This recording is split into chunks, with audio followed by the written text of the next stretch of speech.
Hai, saya Chandra Sopandi dari Bengkel Bubut Master Cendana, masih dengan murid kesayangan saya, Asif Firdaus. Kali ini di episode Ilmu Mesin 2 Tak Part 3, saya akan membahas time area. Apakah time area itu? Time area exhaust ya, kita bahas dulu ya. Apakah time area exhaust itu? Oke, kita jelaskan ya sekarang.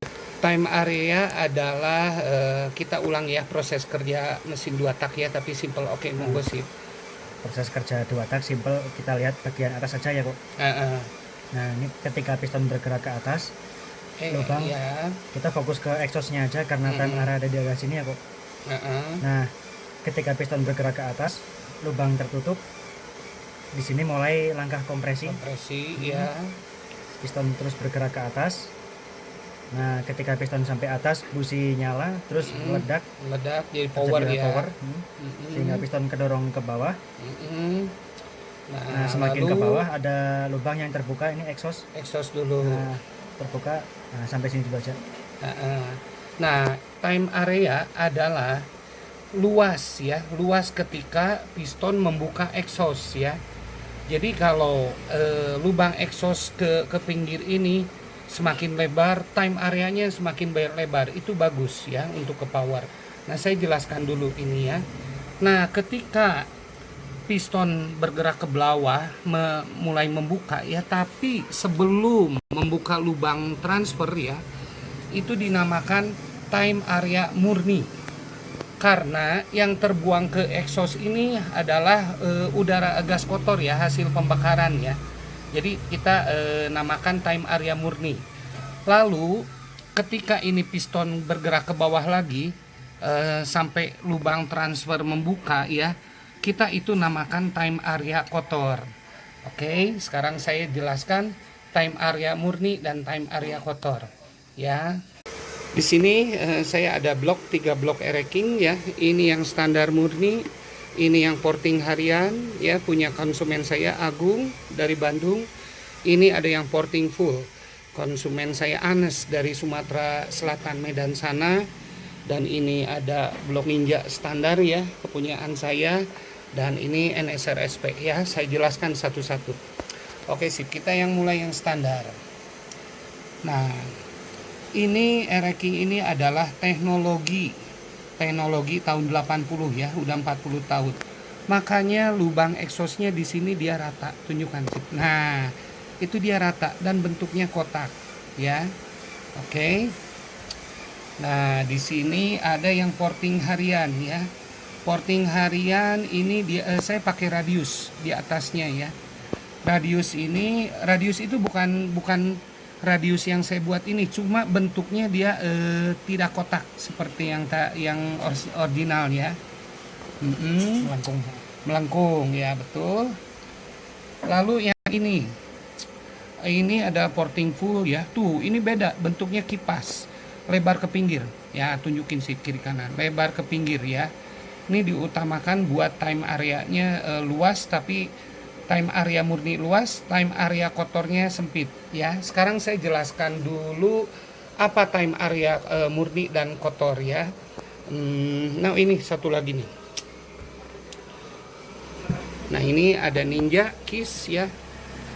Tuh lihat bentuk lubangnya oval ya. Oval dan ada melengkung ya, ada melengkung. Oke. Nah, sekarang ke NSR-SP. Ini motor ya, motor standar harian yang paling kenceng ya HP-nya ya. Tuh lihat lubang knalpotnya. Wah, super lebar sekali. Cuma dia ada tiang ya di tengah. Oke, saya jelaskan dulu apa itu time area murni dan kotor. Ini saya pernah mengulas ya tentang time area ini dibagi 2, time area murni dan time area kotor. Ini pernah diulas di motor please ya. Di sini saya waktu itu memberi 3 macam bentuk knalpot ya, bentuk exhaust 2 tak. Oke, kita bahas ya apa time area itu. Seperti tadi ini gambar simulasi ya, saya menerangkan lagi yang tadi Asif terangkan. Time area itu terjadi ketika piston bergerak dari TMA sesudah busi memercik door, lalu terjadi ledakan ya, ledakan power, lalu piston bergerak ke bawah. Nah, Ini ujung exhaust ya. Pertama membuka, lalu piston turun lagi ke sini. Nah, area dari piston mulai pertama membuka exhaust sampai ke ujung ini ya, ke ujung transfer ya, lubang transfer ini, itu dinamakan time area murni. Karena yang terbuangnya itu hanya gas kotor ya, gas kotor hasil ledakan tadi. Lalu ketika piston mulai membuka transfer ini sampai ke TMA, itu dinamakan time area kotor ya, karena gas bensin yang bersih ya, yang segar ya, itu ikut terbuang juga. Oke, ini ada simulasi ya tentang bentuk exhaust. Ini yang saya buat tahun 90-an dulu ketika saya mulai belajar dua tak ya, moting bakar. Anggap ini simulasi exhaust aerating standar ya. Ini bentuknya kotak seperti tadi kita lihat ya. Oke. Ini. Nah, pada saat itu saya membesarkannya sama. Saya bikin exhaust kotak selebar mungkin, lalu setinggi mungkin ya, tingginya tapi kan melalui hitungan ya, rumus durasi yang saya ajarkan di part 2 ya. Oke, kita bahas ya. Ketika proses ini ya, kita lihat yang ini sudah dilebarkan simulasi. Ketika proses piston mulai membuka ujung exhaust ya, sampai garis ini, itu time area murni ya. Time area murninya bagus. Gas kotor yang terbuangnya itu banyak, bagus ya. Lalu ketika piston mulai bergerak membuka area transfer ini, jadi time area kotor, ini kelemahannya juga udara yang segernya itu banyak yang terbuang juga. Jadi karakter motor begini tuh bawahnya ngempos sekali, cuma atasnya bagus ya, karena gas kotor yang terbuangnya banyak dan bahan bakar gas murninya yang terbuangnya juga banyak. Oke, lalu kita ada bentuk kedua ya. Nah, ini bentuk kipas ya. Bentuk kipas yang seperti ini yang tadi saya terangkan ya. Coba di shoot ya, tuh bentuknya kipas. Bawahnya kecil ya, ke sini miring tuh, lebar. Ini fungsinya saya membuat time area murninya sekecil mungkin, time area kotornya sekecil mungkin, time area murninya sebesar mungkin. Bisa dipahami kan ya? Oke, kita jelaskan ke gambar lagi. Nah, kalau bentuk kipas begini, ini ketika proses piston kita lihat langsung gambar yang sudah dimodifiednya ya, yang ini ya. Ketika proses piston dari sini yang membuka time area murni, ini bahan gas kotor yang terbuangnya ini banyak ya, banyak, bagus. Lalu pas proses time area kotornya ini saya ngelebarinya tuh sedikit ya, di arsir ya. Ini gas murninya yang kebuangnya sedikit, jadi ini bagus ya, bentuk ini bagus, bisa dipahami kan? Oke, kita lanjut ke bentuk ketiga ya. Nah, ini bentuk T ya. Kemarin di motor plus salah ditulis bentuk Y, ini hurufnya seperti T. Nah, ini bagus ya. Kalau kita perhatikan bentuknya, time area murninya lebar, lihat ya, lebar. Time area kotornya standar. Cuma bentuk ini adalah ada satu kelemahan. Bikinnya susah. Ini perlu skill tinggi ya, bisa membuat lubang knalpot seperti ini. Skill khusus, benar susah. Lalu ring seher itu tidak awet karena bentuk ini di sini nyangkut. Jadi kalau istilahnya ini motor kenceng tapi dipakai balap 10 lap, di lap ke-7 ini udah drop. Karena ininya nyangkut di sini ring piston. Jadi ini pun bukan merupakan bentuk lubang knalpot yang ideal ya. Oke, ada satu bentuk lubang knalpot lagi. Nah, ini saya tidak simulasikan ya. Ini oval. Bentuk oval gini, time area kotornya tetap, time area-nya murni cenderung tidak bertambah luas ya. Jadi bentuk ini tidak saya pakai ya. Tapi jangan tertipu. Oke. Kita lihat Ninja tuh. Ini bentuknya oval ya, sama ya tuh. Tapi ini kenapa motor kenceng? Karena dia ada lubang knalpot tambahan super kit ya, yang membuka di RPM 6500 ke atas ya. Oke, bisa dipahami, jangan tertipu ya. Jadi kalau bagi kalian yang lubang knalpotnya satu seperti Erek King, RJR, Erek Jet ya, Satria, ini kalau bikin bentuk bulat seperti ini, oval, ini sayang ya. Oke. Tadi ada yang ketinggalan ya, bentuk yang exhaustnya kotak, lebar ke samping, tinggi ke atas. Ini kelemahannya RPM bawahnya ngempos, RPM atas bagus ya.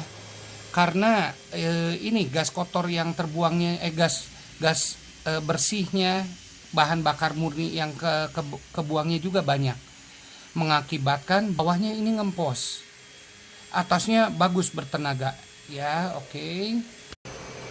Nah, ini kalau bentuk ini, yang bentuk kipas ini ya, ini time area kotornya dia ngelebarinya sedikit.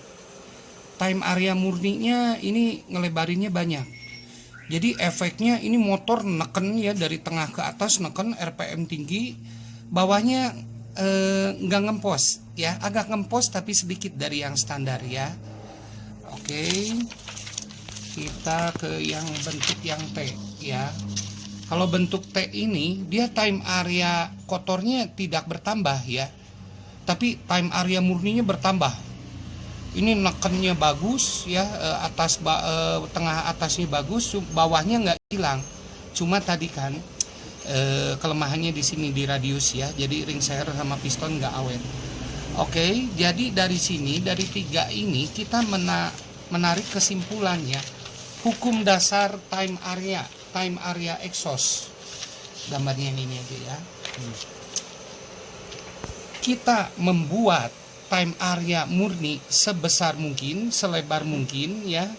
Time area kotornya sekecil mungkin dengan bentuk yang ideal. Itu adalah hukum time area di exhaust ya, yang sudah saya riset selama ini ya. Oke, mudah-mudahan pemirsa mengerti. Kita lihat NSRSP ya. Ini bentuknya gini, tuh lihat. Ini time area kotornya dia sedikit mungkin ya, sesempit mungkin. Tapi lihat ya, lihat tuh, lihat pas garis ini. Time area murninya dia selebar mungkin ya. Jadi ini bentuk exhaust yang bagus ya. Cuma seperti ini harus ada tiang, dan ini bentuk ini harus ada RC valve ya, yang buka tutup mengatur luas ya. Ketika RPM rendah dia menutup ya, jadi sempit areanya. Ketika RPM tinggi dia membuka full ya, jadi gas yang terbuangnya banyak ya. Ini bentuk exhaust yang benar-benar ideal. Oke. Oke. Ini adalah bentuk exhaust yang terbaik ya.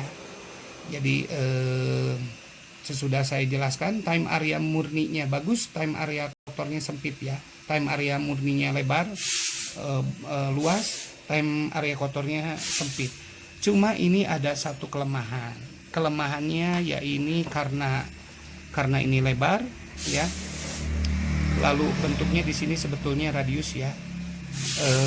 Ini lebar, terus di sini nggak ada tiang. Ini kelemahannya, piston di sini mengkilat nanti ujung piston, dan ring seher pun kurang awet ya. Cuma ini dibandingkan yang bentuk T tadi, ini jauh lebih awet ya, karena bentuk T ini nyangkut di sini ya, nyangkut di sini dan nyangkut di sini siring piston dan pistonnya.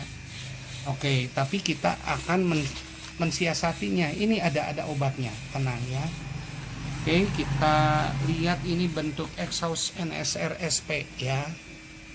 Tuh, lihat, ini lebar sekali. Ini minta ampun lebarnya ini nih. Tuh, minta ampun lebarnya.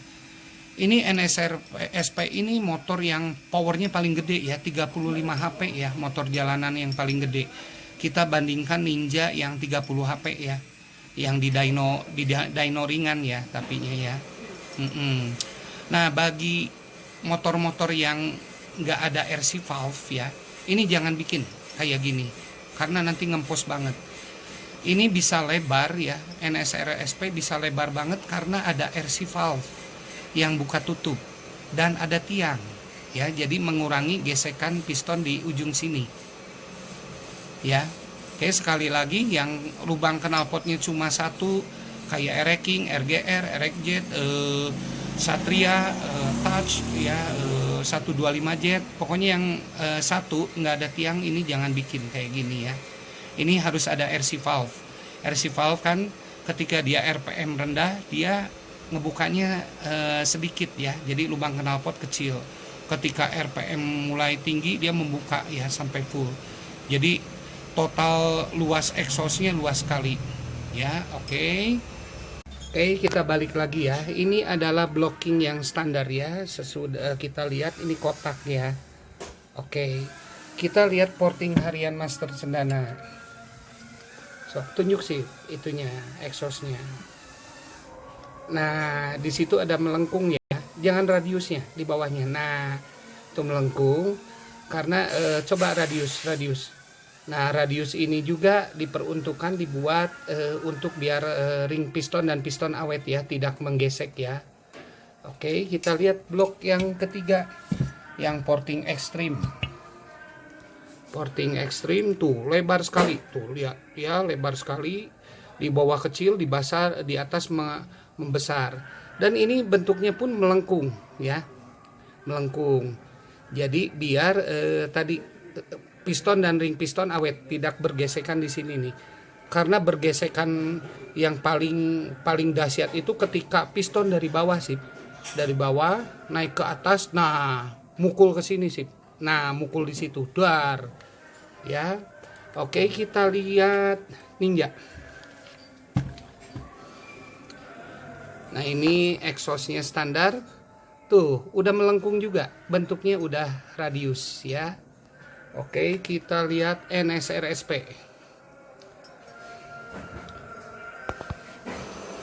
Tuh, ini melengkungnya parah ini tuh. Melengkung sekali ya, melengkung sekali dan lebar dan ada tiang. Oke, kita bahas ya. Kita bahas cari lengkungan ya, lengkungan ya. Saya mau kasih rumus untuk lengkungan ini. Oke. Saya sekarang akan membuat ini ya, lingkaran ya. Ini simulasi. Tuh, saya udah buat lingkaran ya. Ini permata pertama kita buat 10 kurang 2. Ini jari-jari radius 8 ya. Jadi kalau diameter ini jadi 160 ya, 160 mili ya. Oke. Nah, yang kedua ini jari-jari 90 mili ya. Jari-jari itu dari sini ke sini ya, jangan salah ya. Jadi kalau diameter harus dikali 2. Kali 2 berarti yang kedua ini 90 kali 2 diameter 180 ya. Lalu yang ketiga ini jari-jari R radius 100 ya. Jadi kalau diameternya dia jadi 200 mili ya. Oke.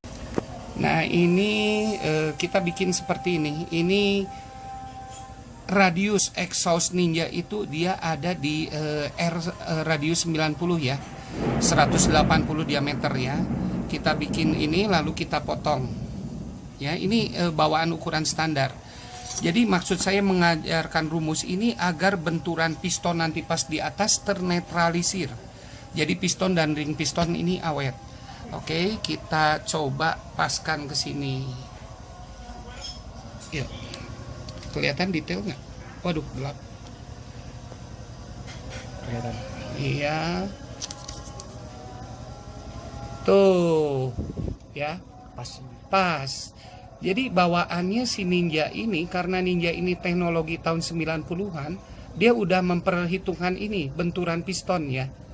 Benturan piston di tengah exhaust ini. Ini penyakit Ereking. Ya. Ini radius 90. Jadi Anda bisa bikin lingkaran lalu digunting ya. Seperti contoh saya, dilem lalu Anda porting.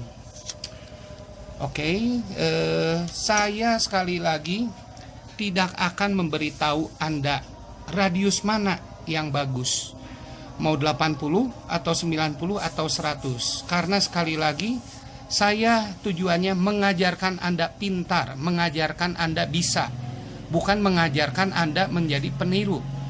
Di video ini saya tegaskan sekali lagi, apabila Anda bertanya di medsos saya, kok radius yang bagus berapa-berapa, 1000 kali tanya, 1000 kali nggak akan jawab ya. Karena kita udah komitmen, saya mengajarkan supaya Anda pintar dan bisa, bukan jadi peniru ya. Nggak akan saya balas WhatsApp mau pertanyaan di medsos apapun ya. Oke, jadi kita udah tahu sekarang ya. Ini bentuk tuh ada 3 pilihan, 80, 90, 100. Kalau Anda rajin mau di reset per 5 mili boleh ya. Ini fungsinya mencegah ujung piston dan ring piston terutama nabrak ya, nabrak ke tengah-tengah knalpot ini nih. Ini di sini benturan ini paling parah ini terjadi ya. Tuh sekali lagi, makanya saya ini radius yang standar ini sedikit tuh. Ini blok standar bawaan pabrik. Coba kita bandingkan dengan radius yang Master Cendana bikin ya. Ini proses boring ulang dan special order tuh radiusnya tebal. Di tengah tebal, di pinggir tipis. Karena benturan yang dahsyat yang terjadi ini di sini ya, di tengah. Sekali lagi kita lihat. Nah, ini blok yang porting hari full ya. Tuh, exhaustnya lebar ke pinggir. Nah, radius di sininya tipis, di tengahnya yang tebal. Ini untuk mengurangi efek beban gesekan ring piston dan piston ya di sini ya. Oke, yuk Kak. Baik, tadi kita udah bahas kan rumus untuk lengkungan exhaust ya, lengkungan exhaust ini ya. Lengkungan exhaust yang ini. Ya, lengkungan exhaust ini ya. Sekarang kita bahas lebar ya. Rumus lebar exhaust ini. Oke. Nah, ini ada buku yang dulu dari tahun 91 ya, udah 28 tahun ini rumus lebar exhaust. Cuma lebar exhaust ini saya mendapatkan rumus yang lebih sederhana, yang lebih modern. Jadi ini tidak saya bahas. Ya, ini buku-buku keramat saya dari tahun 91 ya. Saya selalu mencatat segala perubahan ya. Ini sayang halaman luarnya hilang. Itu ada rumus-rumus patokan hitungannya, hitungan yang bagus, cuma hilang nggak apa-apa. Oke, kita bahas sekarang ya rumus lebar exhaust. Oke, kita simulasikan lingkaran ini. Sip, bantu tunjuk. Lingkaran ini adalah diameter boring ya, diameter boring. Yuk, diameter boring ya. Ini simulasi. Oke. Ya. Kita pada ereking ini ya, contoh kasus ereking. Ereking itu pistonnya 58 sih. Nah, 58 ya. Oke. Nah, ini ada rumusnya sederhana, rumusnya tuh. Rumusnya sederhana, derajat kali sinus jari-jari piston ya, hasilnya dikali 2. Oke, kita contoh kasus ini. Yuk, yang ereking ukur lebarnya sih. Oh, gelap sih. Ini harus diangkat kayaknya. Nah, yuk, yang ketutup kamu. Nah, oke. Ya, kita bisa menggunakan jangka. Udah, oke ya, lebar ya. Kita ukur.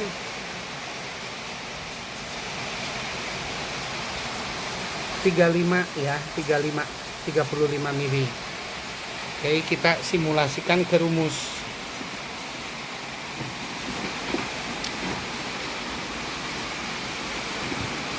Ini rumusnya. Jadi 35 ini kalau kita anggap derajat ya, ini ada 3 di 37,5.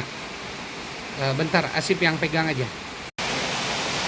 Nah, garis ini lebar ini simulasinya tadi yang Asif ukur ya. pakai jangka ini diukur ini pinggir ke pinggir ya. Nah ini gambar pinggir ke pinggir, ini garis tengah ini dibagi 2 ya. Jadi ini 29 ini adalah jari-jari piston, ini piston 58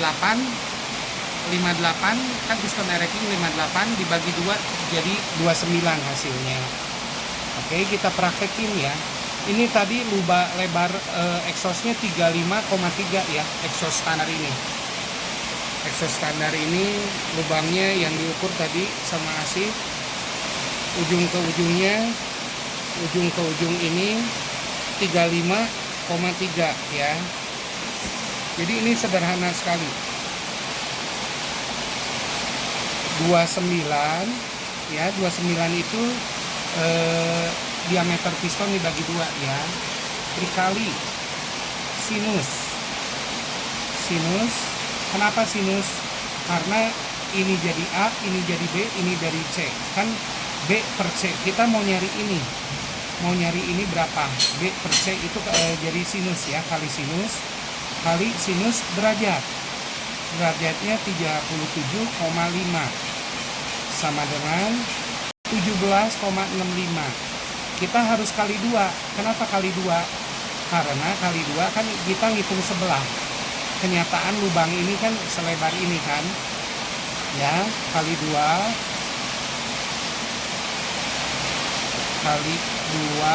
sama dengan 35,3.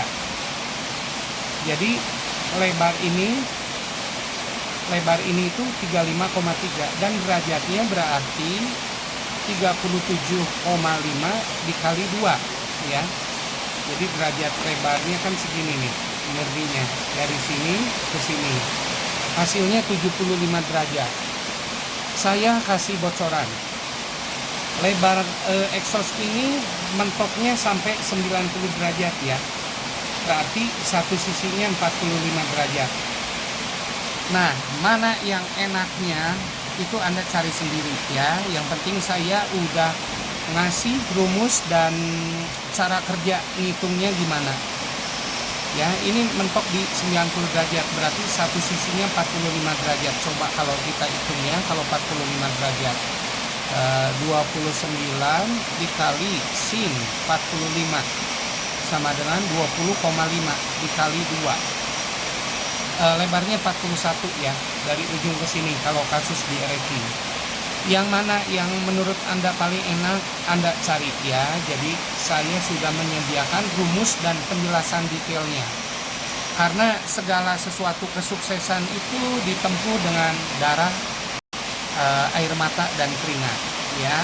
Saya bermaksud untuk membuat pemirsa semua itu menjadi pintar, menjadi mekanik 2 tak yang ahli.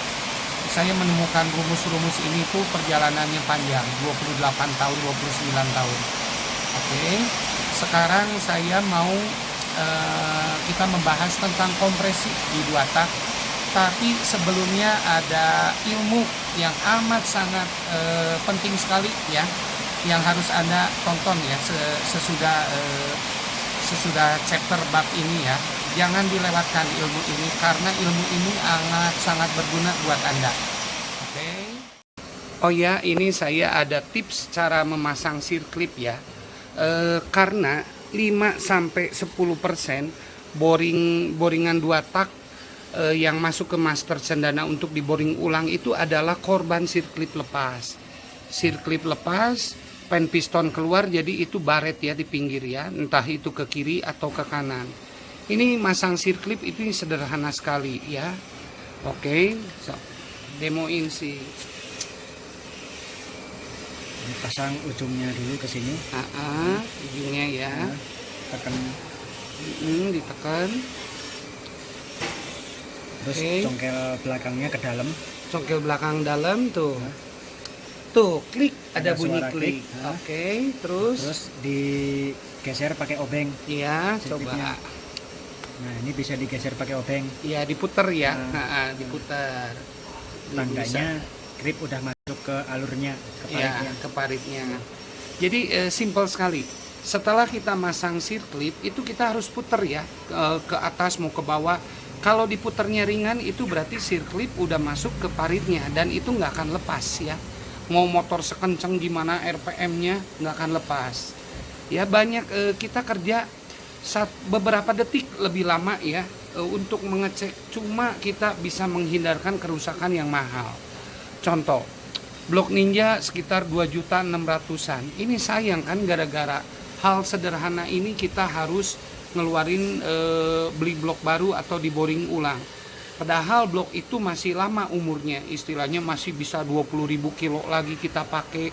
Karena gara-gara keteledoran ini ya, saya harap dengan tips ini mekanik di Indonesia nggak ada lagi yang mengalami sirklip lepas.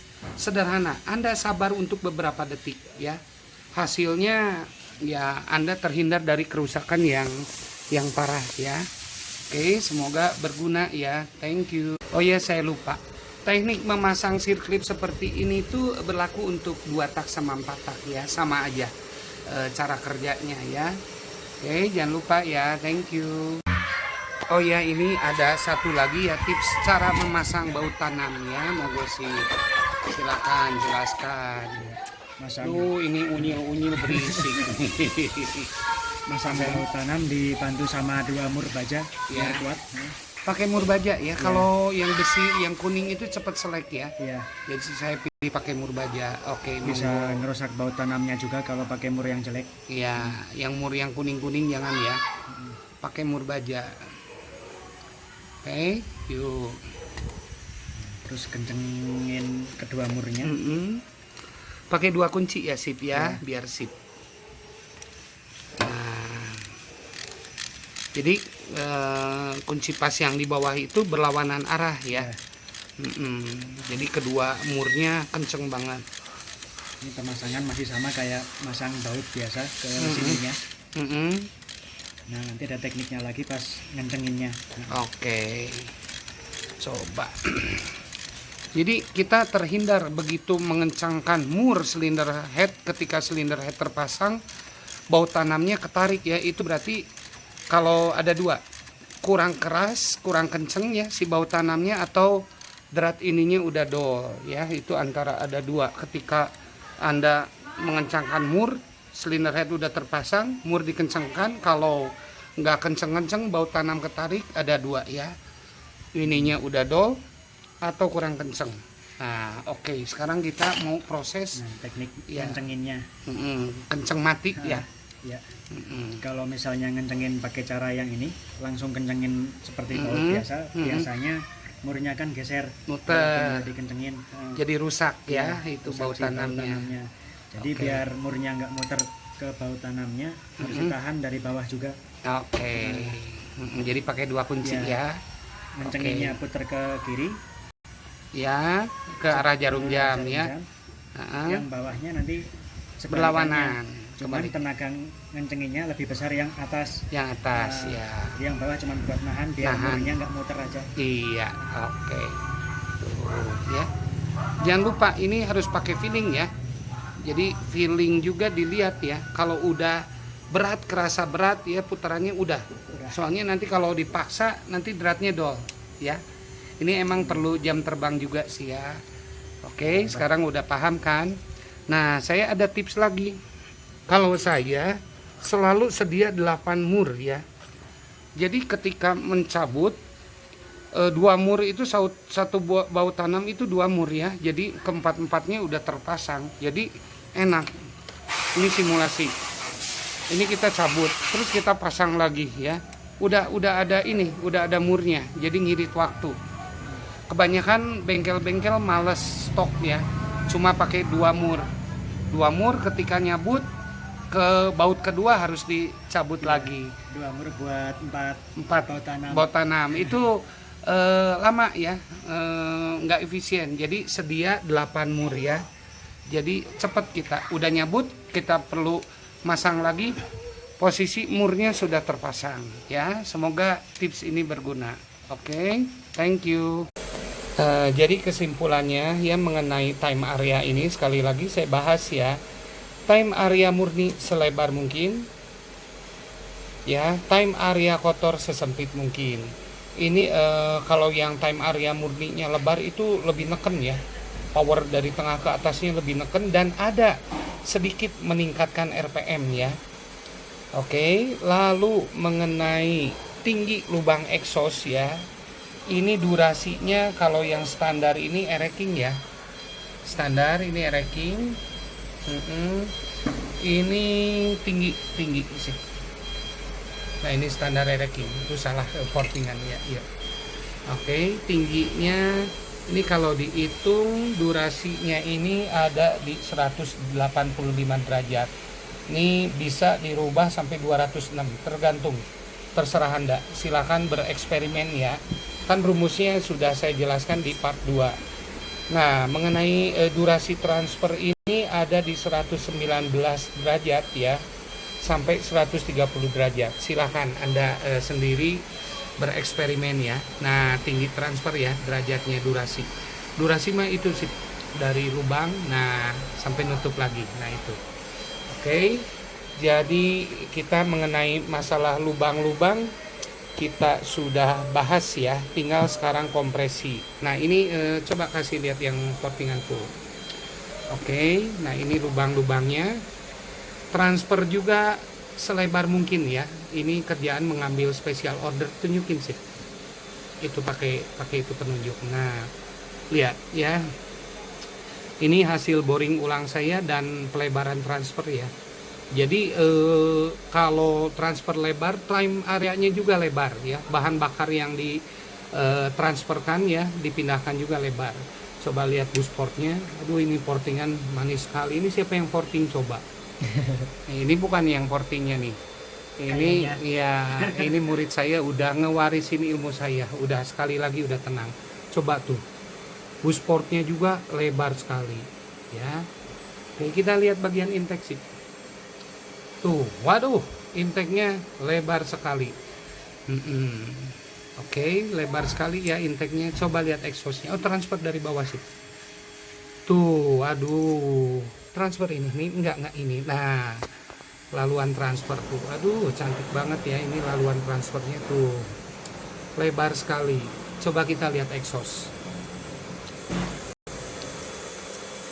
Tuh, exhaust-nya lebar sekali ya. Jadi dengan ini saya membuktikan prinsip dasar ilmu 2 tak yang kemarin saya bahas. Intake sebesar mungkin, transfer sebesar mungkin, exhaust sebesar mungkin. Tapi jangan lupa harus ada rumus. Nanti kita dyno ya, ini hasilnya berapa ya blok ini. Oke, sekarang kita bahas tentang kompresi ya. Tentang kompresi, oke.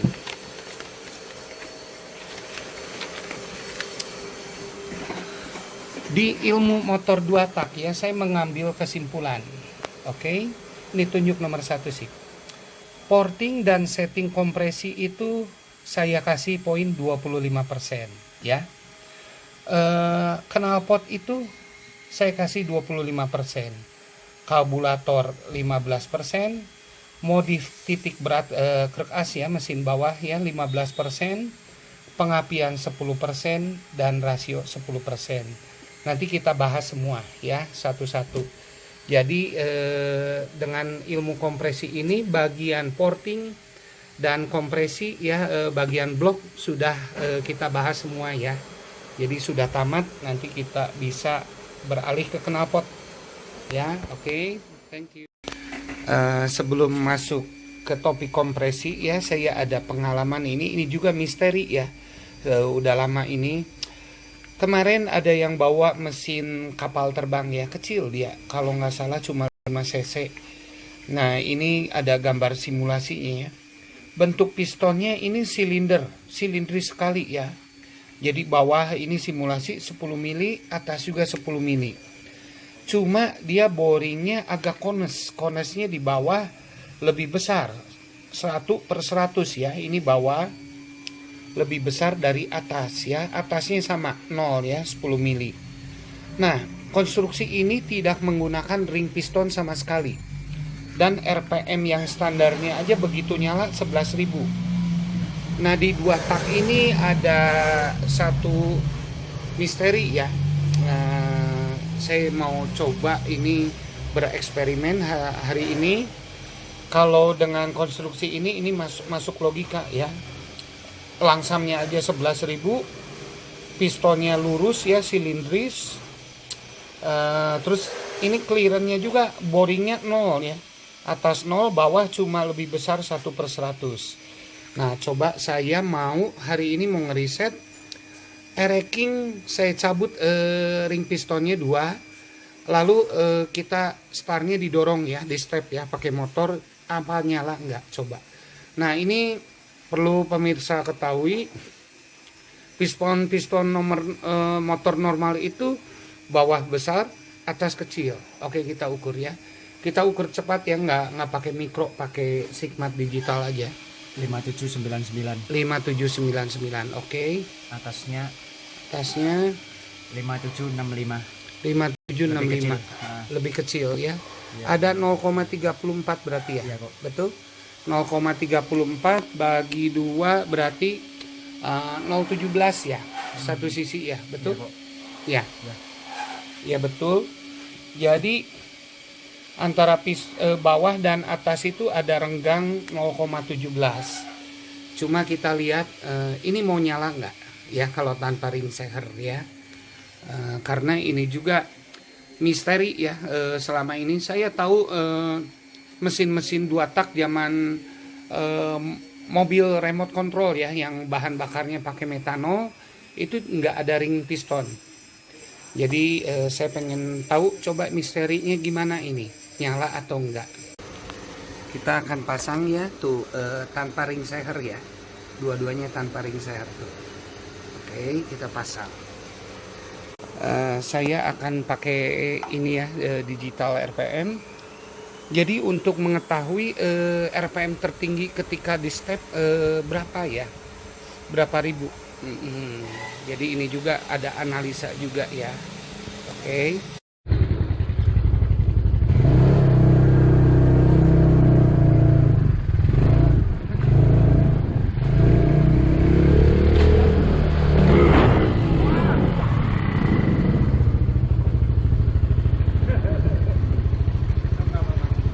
Pokoknya dari gigi 1 aja siapin. Ya. Ini udah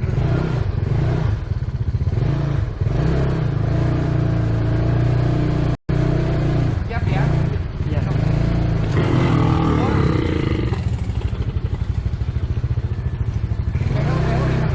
Pakai tangan. Lebih enak. Nggak kuat, tangan nggak kuat. Nggak kuat. Bisa kok.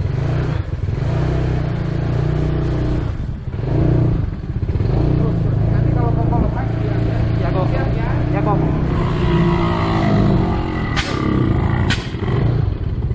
Ada ya. Kayak mau. Ada. Besok lagi.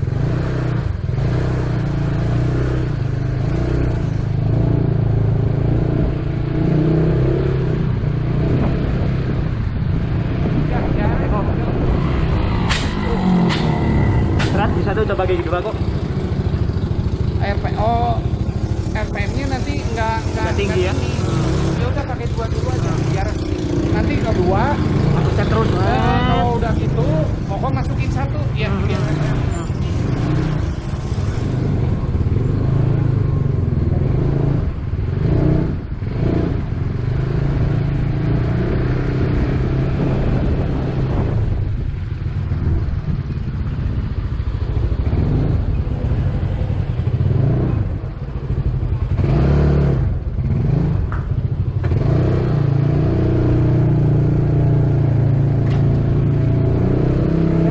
Ya kok.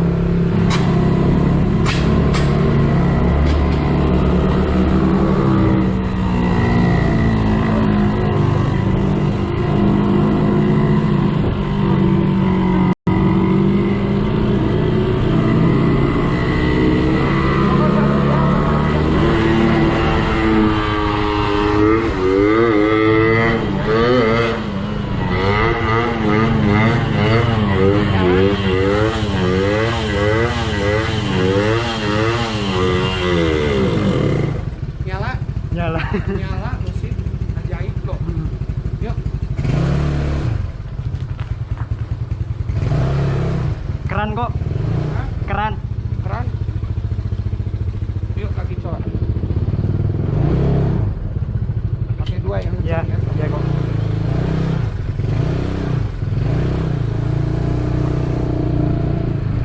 Oh, 2, 3. Yuk.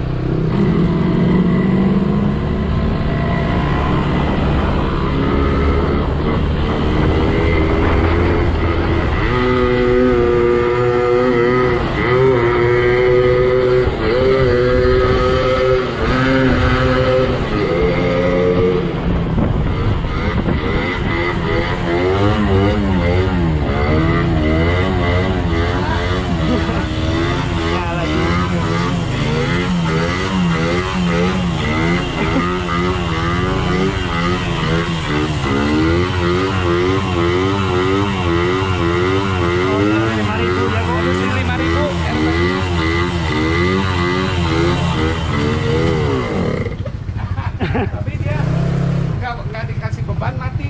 Nah, sok lagi.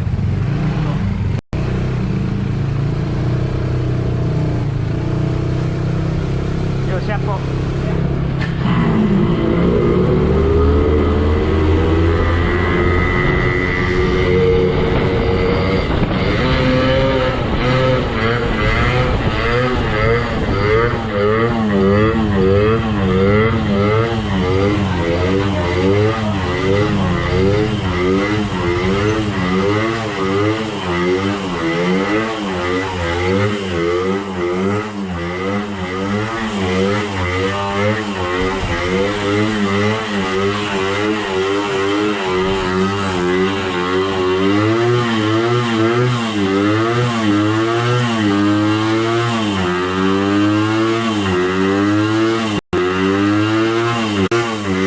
Ternyata tanpa ring seher juga motor nyala ya.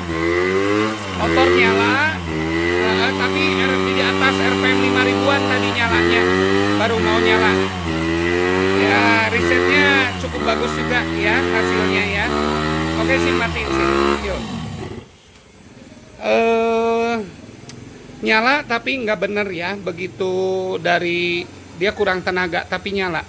Jadi prinsip kerjanya emang betul, mesin 2 tak ini tanpa ring seher di RPM tertentu ya. Tadi saya perhatikan di 4000 5000-an dia baru nyala. Oke. Riset ini mungkin cukup berguna ya. Yuk, thank you. Ini tanpa menggunakan ring tapi mesin panas ya. Mungkin analisa api nyampe bawah ya apinya. Jadi bocor kan gara-gara nggak ada ring piston, jadi sampai bawah tuh ini panas sekali. Ini mah panas segini mah udah harusnya udah top gigi 5 lah panasnya segini. Padahal tadi terakhir cuma sejalan balik lagi. RPM juga nggak tinggi. Cuma terakhir yang paling tinggi 7400. Dari hasil riset ini, eksperimen ini kita bisa tarik kesimpulan ya. Tadi disimpulkan bahwa bagian atas piston sih lebih kecil 034 ya dari bagian bawah. Jadi kalau jari-jari itu 0,17 ya. Jadi analisa saya dari sini ini bocor.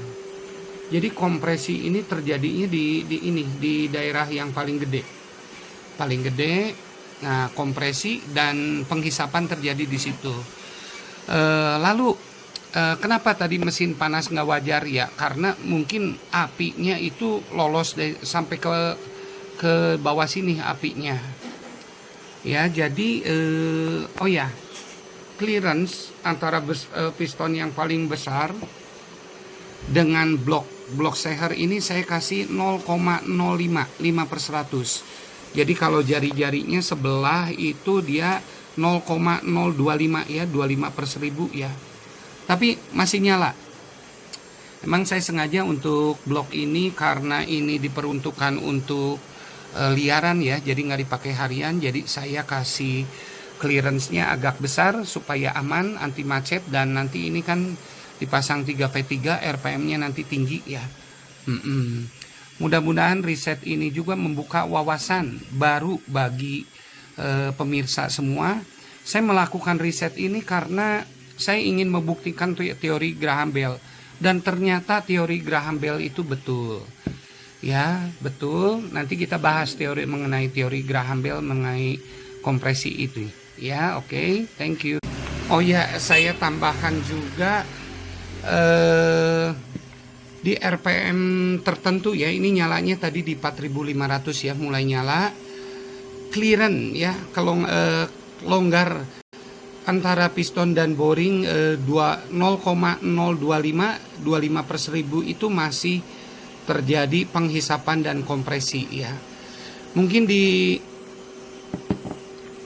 piston yang ini, yang pesawat terbang ini clearance-nya sedikit sekali ya, 1/100, dan pistonnya kecil, cuma 5 cc kalau nggak salah. Pistonnya nggak lebih dari 10 mili, kurang dari 10 mili. Ini nyalanya pasti lebih gampang, mungkin di 1000 rpm udah nyala. Cuma karena ini cc-nya besar dan bentuk pistonnya konesnya juga kones ya, miring ya, miringnya juga banyak ya, seperti saya jelaskan tadi.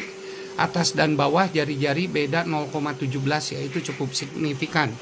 Bandingkan dengan piston pesawat terbang kecil ini ya, dia lurus ya. Jadi mungkin ini nyala ya di 1000 rpm, di 500 rpm juga udah mulai nyala. Oke, thank you.